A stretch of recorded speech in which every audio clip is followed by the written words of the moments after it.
Ang Ginoo manaa kaninyo. Maanaa usab kani. Ang santos nga ebanghelyo sumala ni San Marcos. Himayaon ikaw o Ginoo.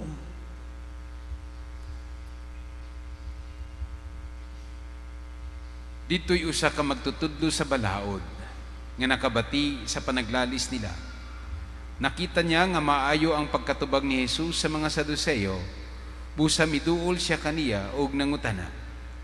Unsa mang sugua ang labing mahinungdanon sa tanan? Ug mitubag si Jesus, mao kini ang labing mahinungdanong sugo, pamati Israel. Ang Ginoo nga atong Dios mao ra gayud ang Ginoo. Kinahanglan nga mahalon mo ang Ginoo nga imong Dios sa tibok nimong kasing-kasing, sa tibok mong kalag, sa tibok mong salabutan ug sa tibok mong kusog. Ang sunod mao kini, higugma ang imong isig kaingon sama sa paghigugma nimo sa imong kaugalingon. Ug wala nay labing sugo pang hinungdanon kaysa niining duha. Ang magtutudlo sa balaod, mingon kang Hesus, husto ka na magtutudlo. Tinuod ang imong gisulti nga ang Ginoo lamang mao'y Dios ug wala nay laing Dios gawas kaniya. Busa ang tao kinahanglan magmahal sa Dios sa tibok niyang kasing-kasing ug sa tibok niyang salabutan ug sa tibok niyang kusog. Ug kinahanglang higugmaon niya ang iyang isig katao ingon sa iyang kaugalingon. Mas maayo ang pagtuman niining duha ka sugo kaysa sa pagdalag mga mananap nga sunugon ibabaw sa halaran ug paghatag sa ubang pang mga halad ngadto sa Dios.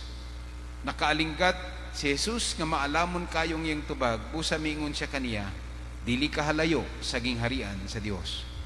Ug wala na gayupay nangahas pagpangutana kaniya. Mga kaigsunan, ang maanindot nga balita alang sa atong kaluwasan. Daygon ikaw o Kristo. Sa makausapa mayong buntag diha ninyong tanan. Nakabantay naman tingali mo nga diha bitaw sa kabilyo panagistoryahay labi na sa mga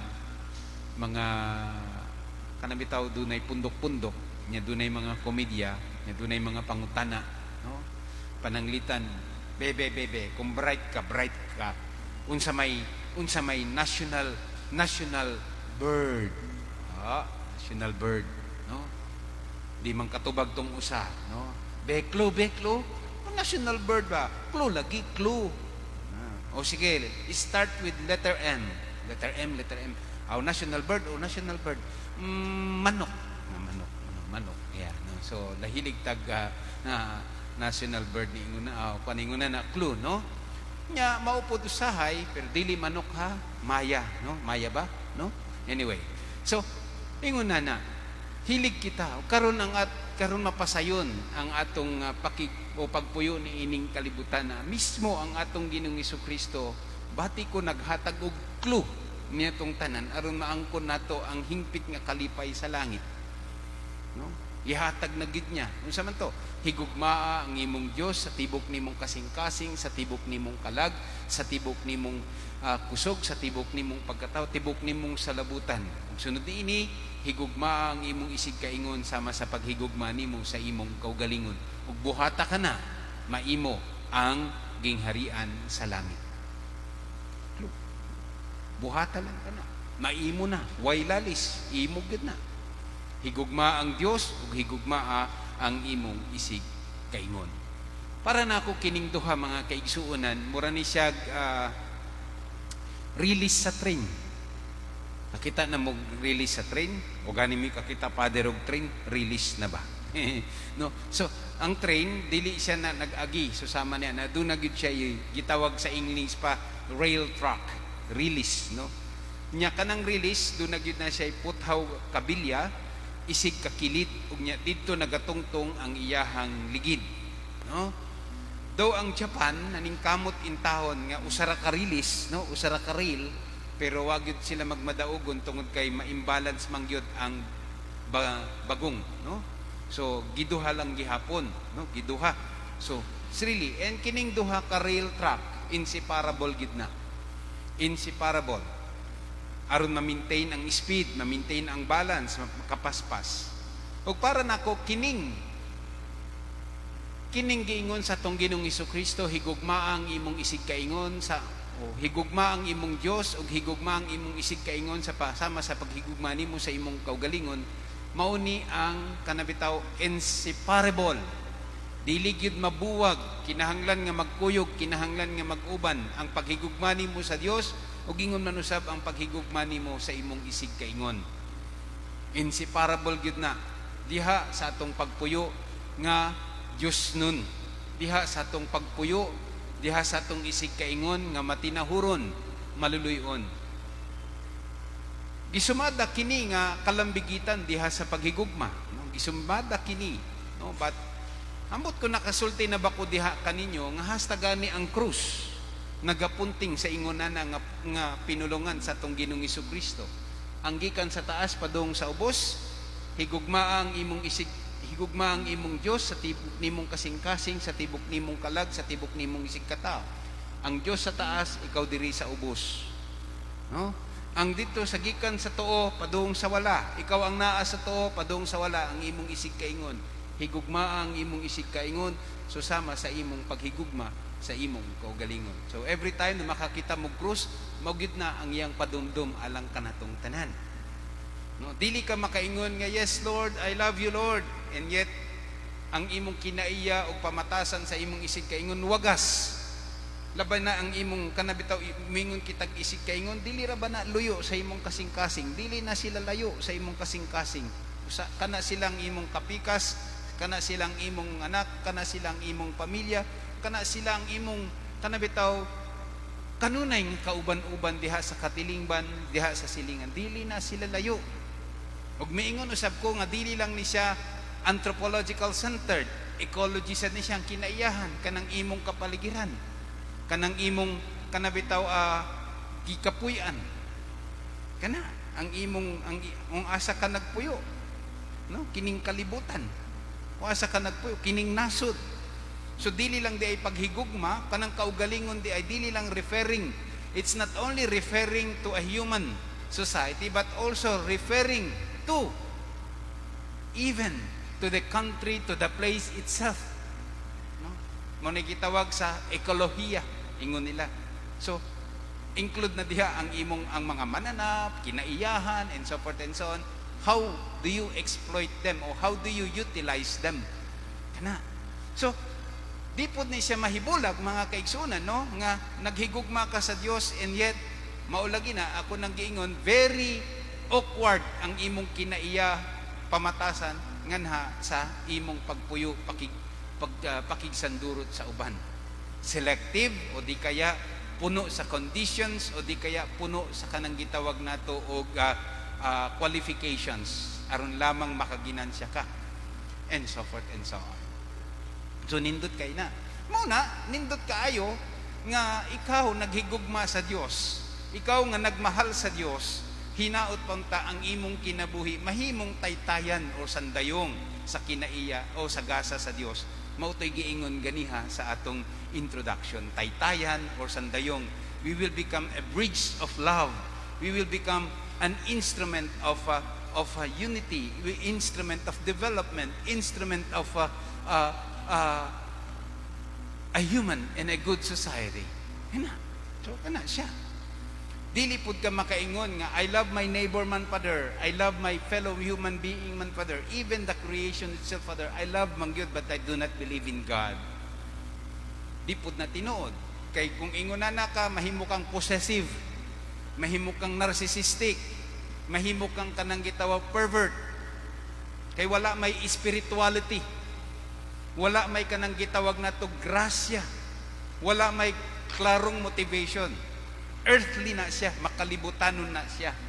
So mahinungdanon nga kining duha inseparable gyud na, uban-uban gyud na sila sa kanunay sa dihang pagmahal nimo sa Dios, makit-an diha sa imong pagkamatinahuron o pagkamapuangaron ug nag-apas og kalambuan ug manindot nga kaugmaon alang sa usag-usa. Una, subo pamalandungon relevant kaayo, no, sa pagka-relevant ni ining gospel nato karon, labi na ni ining init kaayo kining mga panahon bitaw sa pangandidato, pagpili, sakto man gyud, no. After 6 years, my dear people of God, moabot na sab ang higayon nga ikaw mo pili og mga lagad sa atong katilingban ug manguna sa atong katilingban gikan sa mayor padung sa taas.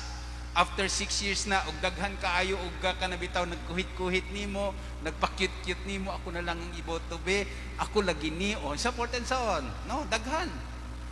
Apan subo pa malandungon, many daghan kanato ang kanabitaw dunay issue of intelligence, insult to intelligence.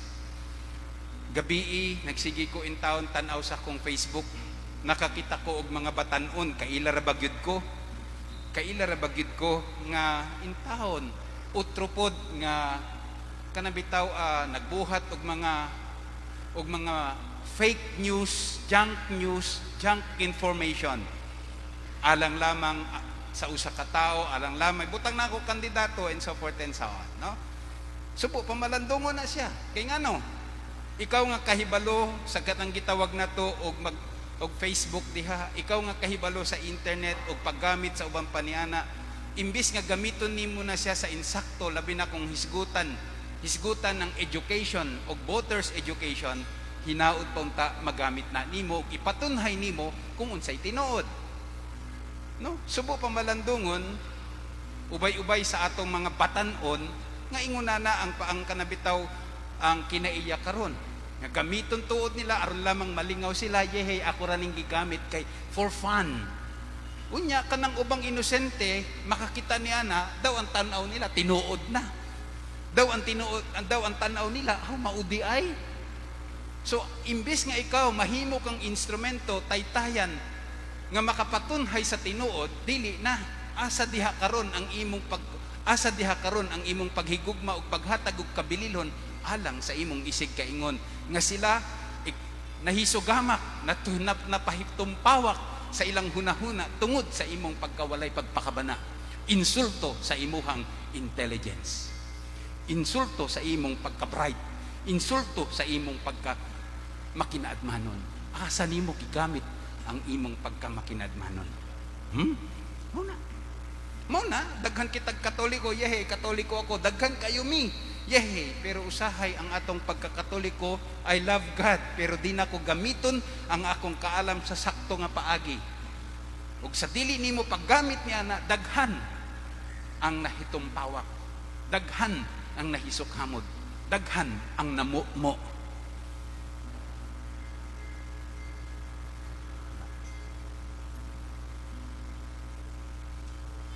So diya. Subo pa malandungon, ingon na ang nahitabo.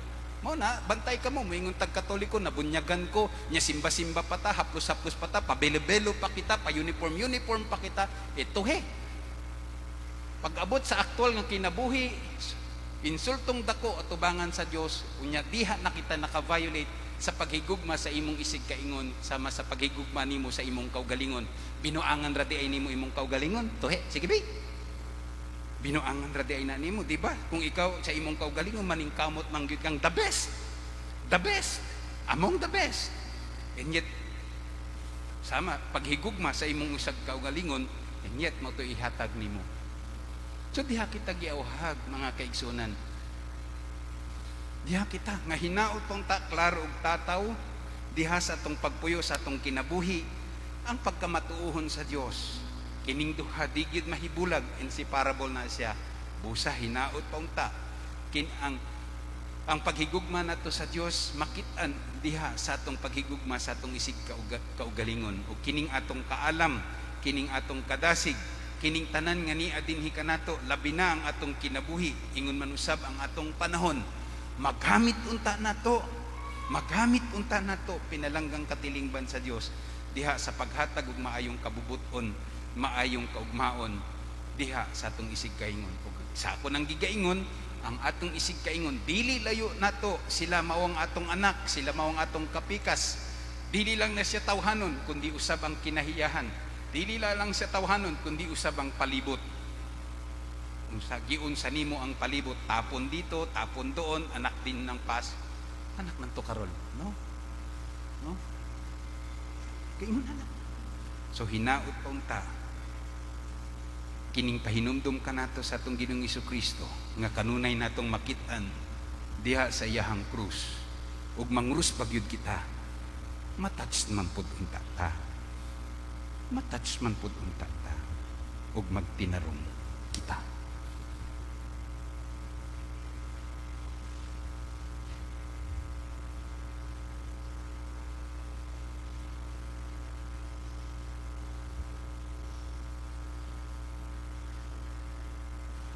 Mga anak, manindog kita, ug diha sa maampong buhat atong ipadayag ang atong pagtuo kitang tanan. Nagato ako sa Dios, amahan nga makagagahom sa tanan. Magbubuhat sa langit ug sa yuta, ug kang Hesukristo iyang anak nga bugtong Ginoo nato, nga gipanamkon sa lang sa Espiritu Santo, gianak ni Maria nga Beren, gisakit sa sugo ni Poncio Pilato, gilangsang sa krus na matay ug gilubong, mikunsad sa mga minatay, sa ikatulo ka adlaw na banaw, misaka sa langit, nagalingkod sa tuo sa Dios nga Amahan, makagagahom sa tanan. Gikan dito mobalik siya aron paghukom sa mga buhi ug sa mga minatay. Nagatuo ako sa Espiritu Santo, sa Santa Iglesia Katolika, sa kaambitan sa mga santos, sa kapasayloan sa mga sala, sa pagabanaw sa lawas, ug sa kinabuhing dayon. Amen. Pinalanggang katilingban sa Ginoo, ipakita nato karon ang atong mga pag-ampo nga nagpadayag nga kita nahigugma sa Ginoo nga atong Dios sa tibok natong kasing-kasing, sa tibok natong kalag, hunahuna ug kusog. Ipailan nato kini nga kita nahigugma usab sa atong isig kaingon, sama sa paghigugma nato sa atong kaugalingon, sa pagtahod ug pagtamod nato sa atong kaugalingon ug kita moingon, Ginoo, pamatia kami. Ginoo, pamatia kami. Nga ang santos nga simbahan, mutubo sa gugma ug panaghiusa, magampo kita sa Ginoo. Ginoo, pamatia kami. Nga ang pagsunod sa balaod sa Dios, mugiya sa mga nagdumala kanato, magampo kita sa Ginoo. Ginoo, pamatia kami. Nga ang mga masakiton nga nataptan ni ining COVID-19, makabato na og hingpit nga kaayuhan, magampo kita sa Ginoo. Ginoo, pamatia kami. Nga ang mga nag-alagad sa mga masakiton ug ubang hutong sa katilingban, makabaton kanunay og grasya sa paglahutay ug nga mapanalipdan sila, magampo kita sa Ginoo. Ginoo, pamatia kami. Nga sa atong pagsaulog sa 500 years of Christianity, magmalampuson unta ang tanan nga kalihukan, ilabi na sa mga parokya, ug atong mapalawman ang atong pagtuo ug paglaom isip mga binunyagan, magampo kita sa Ginoo. Ginoo, pamatia kami. Nga ang mga sulugoon sa Dios, Teofilo Kamumot, Obispo, ug Joel Chevalier, Pari, mabayaw na sila sa kadungganan sa altar, magampo kita sa Ginoo. Ginoo, pamatia kami. Nga kining santos nga sakripisyo, maghinlo ug maghingpit sa mga nangamatay, magampo kita sa Ginoo. Ginoo, Pamatia kami. sa maampuong natong kahilom, mapadayunon ang atong pag-ampo alang sa atong mga gikinahanglan, sa kinabuhing matarong ug sa kinabuhing malambuon, nga tabangan unta kita sa Ginoo sa iyahang mga gasa.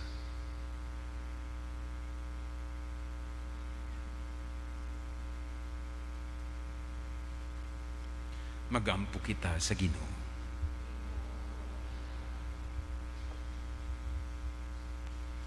Ginoong Dios, gipadayag mo ang imong kabubuton nganhi kanamo. Gitudluan mo usab kami sa imong mga kasuguan. Sa among pagdala ni ining mga pag-ampo nganha kanimo, nangaliyo po kami uban sa among pari nga tunhay, nga imong pinalanggang anak, nga nagapuyog nagahari hangtod sa kahangturan. Amen. Maglingkod kita atong awiton ang awit sa paghalad ug mahimo sabdadon ang mga halad sa altar.